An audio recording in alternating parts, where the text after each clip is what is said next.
Para atender à Política Nacional de Resíduos Sólidos, as empresas devem cumprir um programa de gerenciamento de resíduos sólidos feitas por elas anualmente, que deve servir de instrumento para que atividades que geram resíduos e causam impacto ambiental sejam de fato minimizado ou traçado metas para que ocorra a minimização ou tratamento adequado ou até mesmo destino adequado para aquele resíduo.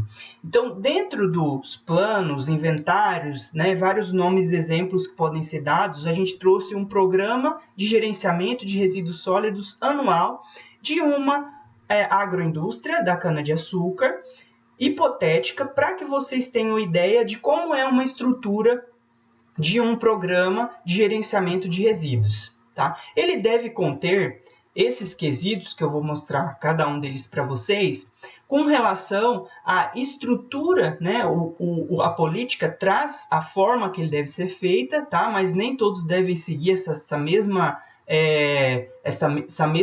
estrutura, digamos assim, essa ordem de estrutura, mas os pontos importantes que eu vou chamar para vocês é o que a legislação pede que tenha esse programa. Então, ele deve conter uma introdução, objetivos, metas para que esse impacto seja de fato minimizado ou transformado ou dado um formato diferente para esse tratamento.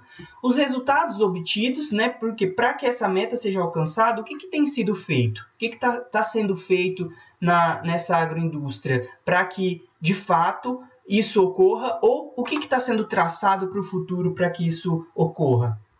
A gestão, então, dos resíduos sólidos, aí durante a safra, que envolve o que? Dentro da gestão desses resíduos, vai envolver também não só a estrutura em si industrial e o apoio para que essas atividades ocorram. Então, tem escritórios, pessoal, tudo que está envolvido nessas atividades para que essas atividades de fato seja trazido aí dentro também da meta a ser atingida, uma vez que também gera um impacto.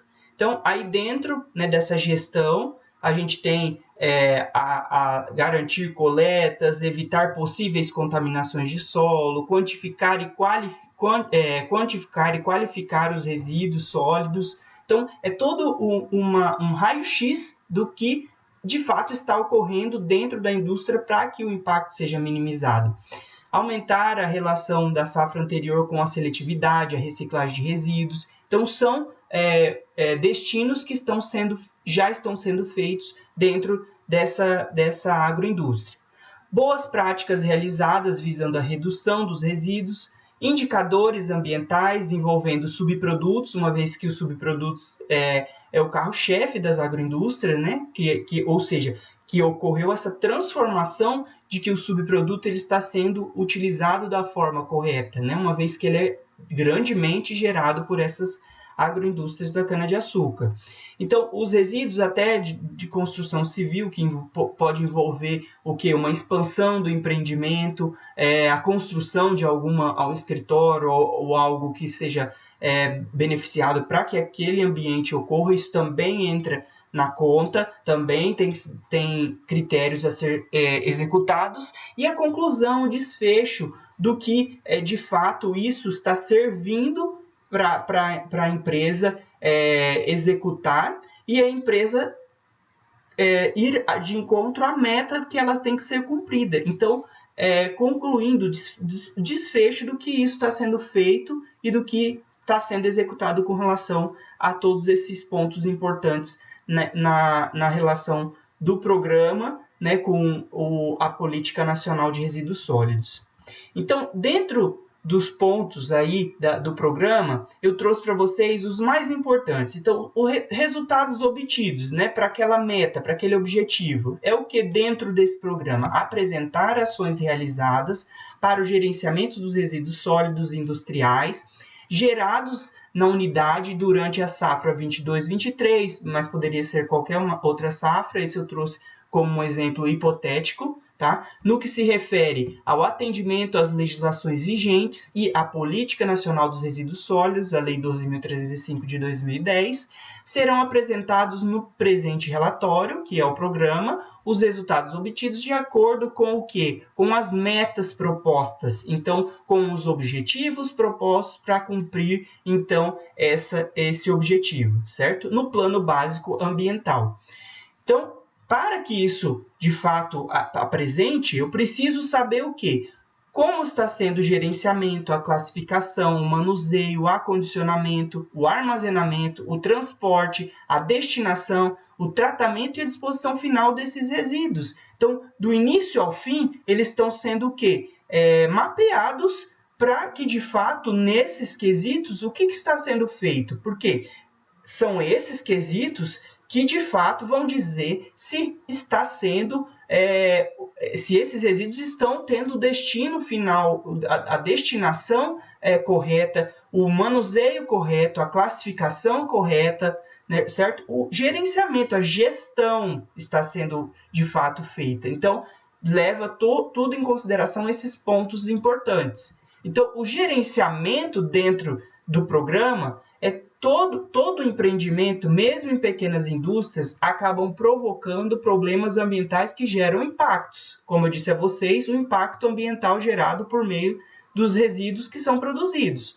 Os resíduos constituem da atividade com específicas ou atividades específicas definidas geralmente pelo processo que os gerou. No nosso caso, a agroindústria, por exemplo, gera grandes quantidades de vinhaça, que é um dos resíduos que são gerados para a produção do etanol, né? Para a produção, dessa agroindústria. Nos processos também são gerados subprodutos, resíduos e rejeitos, que são gerados tanto nos processos produtivos quanto nas atividades auxiliares, ou seja, as pessoas elas comem, elas vão ao banheiro, elas usam o escritório. Então, tudo isso vai gerar resíduo que é necessário para ter essas pessoas no empreendimento, mas tem que ser traçado metas e destinos para todos esses resíduos dentro do programa. Então, segundo ponto, a classificação. Consideramos resíduos sólidos todos os materiais que chegam ao seu último período de utilidade, ou seja, resíduos de descarte. Alguns desses materiais podem ser reaproveitados e reciclados, assim retornando ao mercado novamente. Né? Como a gente citou alguns exemplos para vocês com relação a pilhas, baterias, né? Não vindo ao caso com relação à agroindústria, mas também precisa, né, dessa deposição desses tipos, papel, por exemplo. Então, materiais que são utilizados por meio do grupo de apoio, auxiliar aquela atividade, que vai estar tendo a necessidade de ser classificado. Por quê? Para ter a destinação correta. Então, as propriedades físico-químicas, infectocontagiosas, e são classificadas em resíduos classe 1, perigosos, resíduos classe 2, não perigosos, resíduos classe 2A, não inerte, resíduo classe 2B, inertes. Então, essa é uma nomenclatura que a literatura traz e que deve ser seguida. Né? Eu trouxe aí para vocês a definição do classe 1, que é o resíduo mais produzido pelas agroindústrias. Então, os perigosos, que são os materiais que podem ser prejudiciais à saúde humana e ao meio ambiente, se não forem geridos de forma adequada, né, eles devem tomar, então, pelas suas características: inflamabilidade, corrosidade, reatividade, toxicidade, patogenicidade. Então, está dentro de um grupo que é classificado pela literatura para que esteja classificado dentro dessa classe e tenha o seu destino correto, tá? Então, a classificação tão importante quanto gerenciar, e aí dentro da gestão. O manuseio, né? A segregação está dentro aí do manuseio desse resíduo. Então, a segregação de resíduos industriais tem como objetivo evitar que os materiais sejam misturados e assim podendo garantir maior qualidade e melhor